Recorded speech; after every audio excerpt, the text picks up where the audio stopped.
नमस्कार. ड्रायव्हित भावामध्ये आपल्या सर्वांचं स्वागत आहे. एक तर तुम्हाला घाई आहे.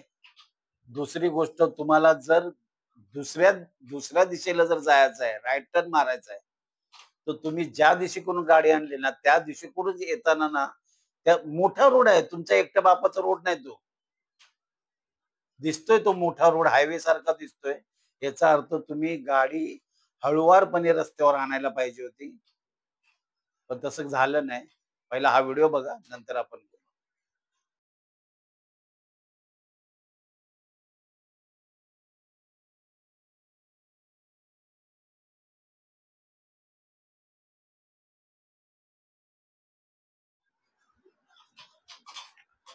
एक तर इतकी जोरात गाडी आणली, म्हणजे असं वाटतं की हा रोड ह्यांच्या वडिलांनीच खरेदी केलाय.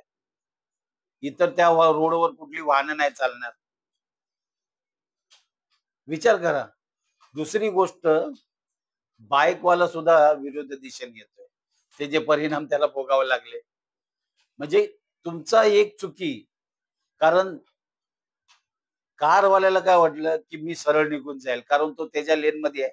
म्हणजे मुळात तो चुकीचाच आहे. तो आणलीच तिने गाडी स्पीडला. पण बाईकवाला उलट्या दिशेने आला आणि ह्याला काय वाटलं, रस्ता हा माझ्या वडिलाचाच आहे. त्यांनी सरळ गाडी बाहेर आणली आणि हा अपघात झाला. चुकी दोघांची पण आहे. ह्यानी गाडी जर आपल्याला राईटला घ्यायची होती, तर गाडीचा वेग थोडा कमी पाहिजे होता आणि त्या साहेबांनी उलट्या दिशेने गाडी चालवली, विरुद्ध दिशेने, आणि त्याच्यामुळे अपघात झाला. तुम्हाला काय वाटतं या व्हिडिओ बद्दल नक्की कमेंट मध्ये सांगा.